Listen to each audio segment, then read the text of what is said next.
بسم اللہ الرحمن الرحیم۔ رسول اللہ صلی اللہ علیہ وآلہ وسلم کی رحم دلی۔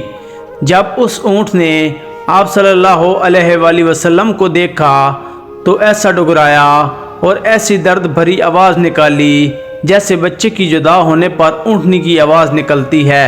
حضرت عبداللہ بن جعفر رضی اللہ تعالی عنہ سے روایت ہے کہ ایک دفعہ رسول صلی اللہ علیہ وآلہ وسلم نے ایک انصار صحابی کے باغ میں تشریف لے گئے۔ وہاں ایک اونٹ تھا۔ جب اس اونٹ نے آپ صلی اللہ علیہ وآلہ وسلم کو دیکھا تو ایسا ڈگرایا اور ایسی درد بھری آواز نکالی جیسے بچے کی جدا ہونے پر اٹھنے کی آواز نکلتی ہے، اور اس کی آنکھوں سے آنسو بھی جاری ہو گئے۔ رسول اللہ صلی اللہ علیہ وآلہ وسلم اس کے قریب تشریف لے گئے اور آپ صلی اللہ علیہ وآلہ وسلم نے اس کے جسم پر اپنا دست مبارک پھیرا، جیسا کہ گھوڑے یا اونٹ پر پیار کرتے وقت ہاتھ پھیرا جاتا ہے۔ وہ اونٹ خاموش ہو گیا۔ پھر آپ نے دریافت فرمایا، یہ اونٹ کس کا ہے؟ اس کا مالک کون ہے؟ ایک انصاری نوجوان آئے اور انہوں نے عرض کیا، یا رسول اللہ، یہ اونٹ میرا ہے۔ آپ صلی اللہ علیہ وآلہ وسلم نے فرمایا، اس بیچارے بے زبان جانور کے بارے میں تم اس اللہ تعالیٰ سے ڈرتے نہیں جس نے تم کو اس کا مالک بنایا ہے؟ اس نے مجھ سے شکایت کی ہے کہ تم اس کو بھوکا رکھتے ہو اور زیادہ کام لے کر تم اس کو بہت دکھ پہنچاتے ہو۔ اس حدیث کے راوی حضرت عبداللہ بن جعفر رضی اللہ تعالی عنہ بن ابی طالب ہیں۔ حضرت جعفر رضی اللہ تعالی عنہ حبشہ کی طرف سے ہجرت کرنے والوں میں شامل ہیں۔ حبشہ میں جب نجاشی نے مسلمانوں کے ساتھ مذاکرات کیے تو حضرت جعفر رضی اللہ تعالی عنہ نے ہی اسے سورہ مریم کی آیات سنا کر مطمئن کیا۔ حضرت جعفر رضی اللہ تعالی عنہ نے غزوہ موطا میں شریک ہوئے اور لشکر اسلام کے عالم برادار مقرر ہوئے۔ جنگ کے دوران ان دونوں کے بازو کٹ گئے اور وہ شہید ہو گئے۔ رسول اللہ صلی اللہ علیہ وآلہ وسلم نے خواب میں دیکھا کہ اللہ تعالیٰ نے ان کے بازوؤں کے بدلے میں جنت میں انہیں 2 پر عطا فرما دیے ہیں اور وہ جنت میں اڑتے پھرتے ہیں، چنانچہ انہیں جعفر طیار بھی کہا جاتا ہے۔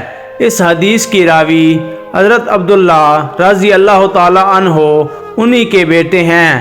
والدہ کی طرف سے حضرت عبداللہ محمد بن ابی بکر کے بھائی تھے۔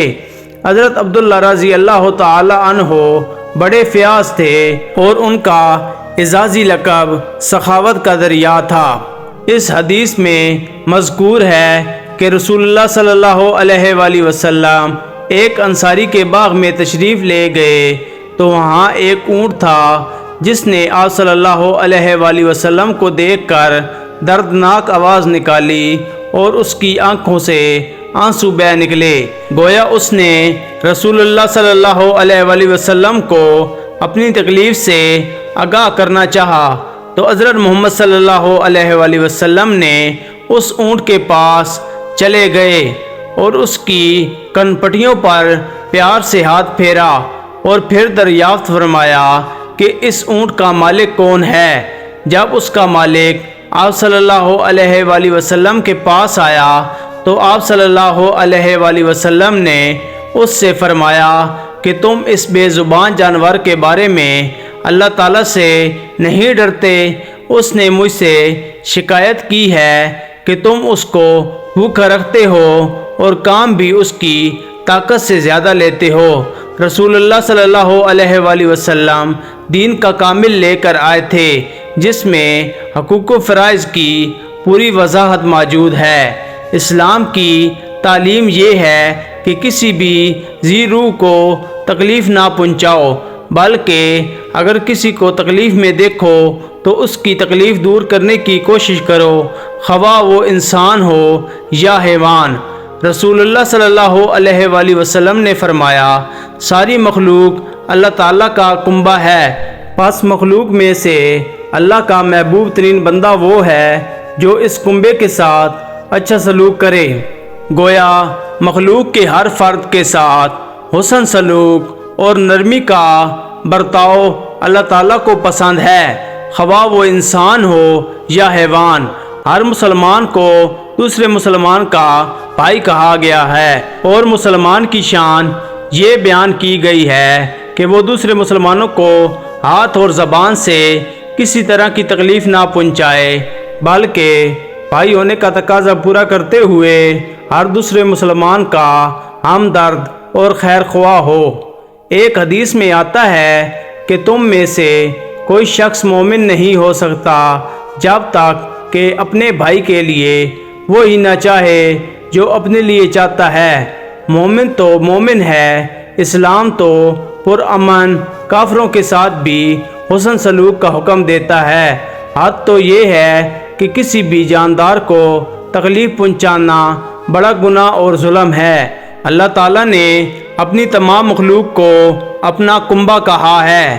جس طرح سربراہ خاندان کو اپنے افراد خانہ سے محبت ہوتی ہے، اسی طرح اللہ تعالیٰ کو اپنی مخلوق کے ہر فرد کے ساتھ محبت ہے۔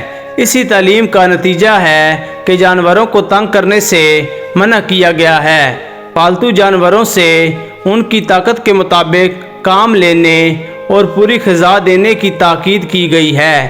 اس حدیث میں مذکور اونٹ کا مالک اسے کم خوراک دیتا، بھوکا رکھتا اور کام اس کی طاقت سے زیادہ لیتا تھا، چنانچہ اس نے رسول صلی اللہ علیہ وآلہ وسلم سے اس بات کی شکایت کی، اور رسول اللہ صلی اللہ علیہ وآلہ وسلم نے اس کے مالک کو خوف خدا کا احساس دلایا اور اس جانور کے معاملے میں اسے نصیحت کی کہ اسے پوری خوراک دیا کرے اور کام بھی مناسب لے۔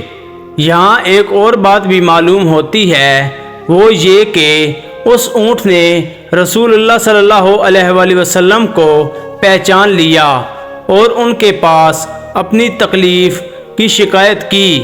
کتنے ہی بڑے چھوٹے لوگ اس اونٹ کے پاس سے گزرتے ہوں گے، اسے دیکھتے ہوں گے، مگر اس نے کسی اور سے شکایت نہیں کی، بلکہ اس ہستی کو اپنی شکایت سنائی جہاں اس کی شکایت کرنا سود مان تھا۔ چنانچہ اس کے مالک کو آپ صلی اللہ علیہ وآلہ وسلم نے اس سلسلہ میں مناسب تنبیہ کر دی۔ کس قدر افسوس کی بات ہے کہ آپ صلی اللہ علیہ وآلہ وسلم کے اولین مخاطب انسان آپ کو نہ پہچان سکے، اور بجائے اس کے کہ آپ صلی اللہ علیہ وآلہ وسلم کی دعوت پر لبیک کہتے، الٹا آپ صلی اللہ علیہ وآلہ وسلم کی مخالفت کرنے اور اذیت دینے میں حد کر دی۔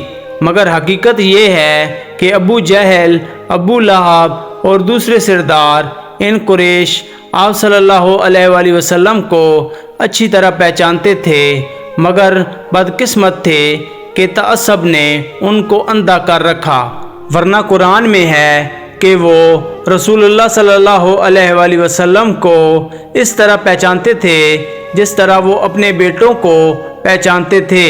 گویا جن لوگوں نے آپ صلی اللہ علیہ وآلہ وسلم کو دیکھا اور اسلام نہ لائے، ان کے مفادات آڑے آئے اور وہ اپنے آباء و اجداد کے باطل طریقوں کو چھوڑنے کی ہمت نہ کر سکے۔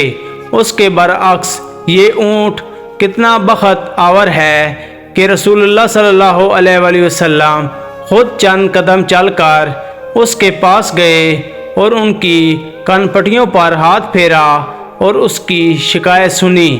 جانوروں کے ساتھ رحم دلی کا سلوک کرنے کی رسول صلی اللہ علیہ وآلہ وسلم نے بہت تاکید فرمائی ہے۔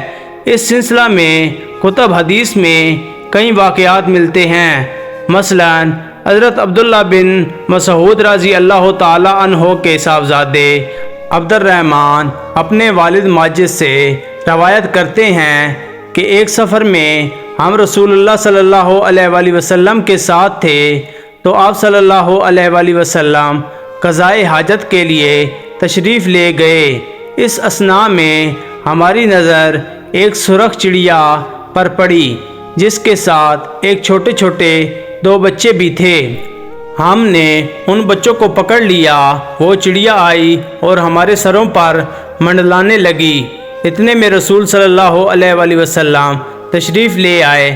آپ صلی اللہ علیہ وآلہ وسلم نے فرمایا، کس نے اس کے بچے کو پکڑ کے اس کو ستایا ہے، اس کے بچے اس کو واپس کر دو۔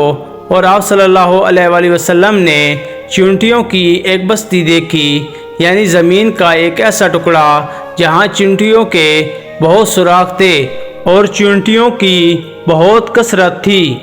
ہم نے وہاں آگ لگا دی تھی۔ آپ صلی اللہ علیہ وآلہ وسلم نے فرمایا، کس نے ان کو آگ سے جلایا ہے؟ ہم نے عرض کیا، یا رسول اللہ صلی اللہ علیہ وآلہ وسلم، ہم نے ہی آگ لگائی ہے۔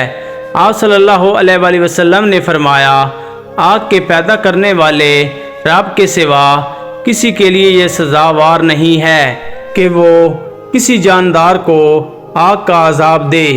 حلال جانوروں کو ذبح کر کے ان کا گوشت کھانے کا حکم ہے کہ وہ اس لیے پیدا کیے گئے ہیں، مگر ان کو بھوکا پیاسا رکھنا، انہیں مارنا پیٹنا اور ضرورت سے زیادہ کام لینا گناہ کی بات ہے۔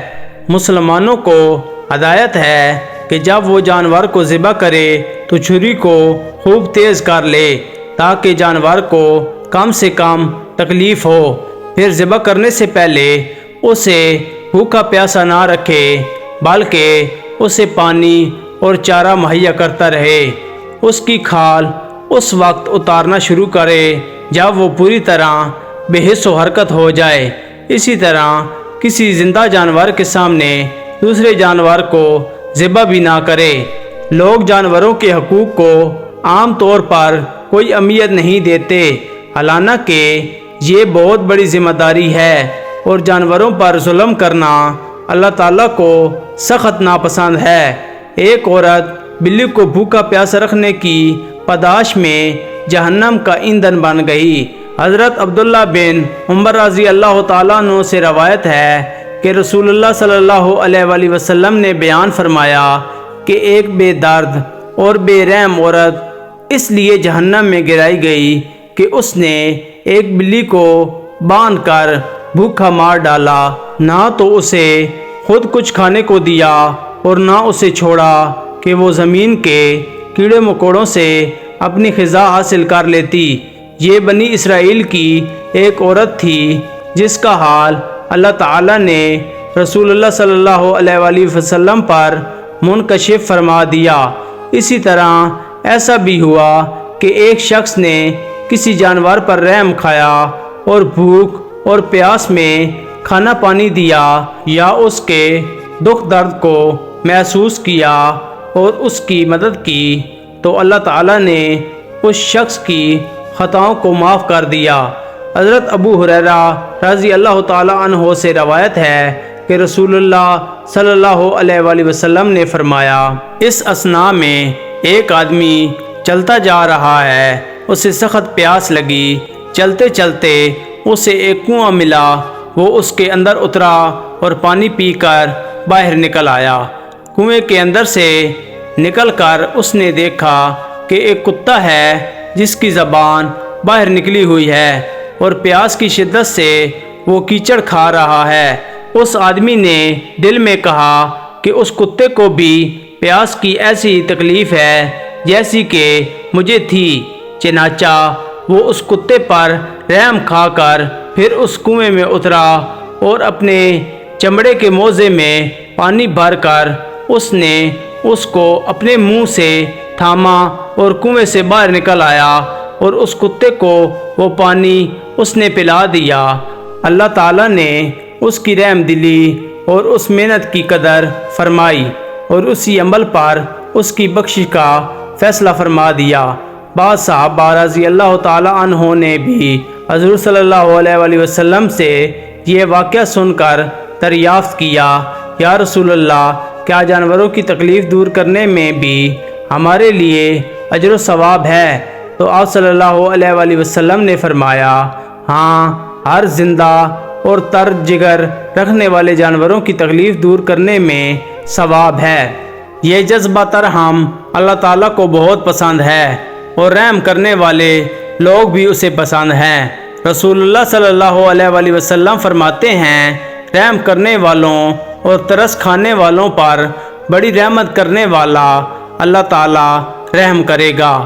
زمین پر رہنے بسنے والی اللہ کی مخلوق پر تم رحم کرو گے تو آسمان والا تم پر رحم کرے گا۔ کرو مہربانی تم اہل زمین پر، خدا مہرباں ہوگا عرش بری پر۔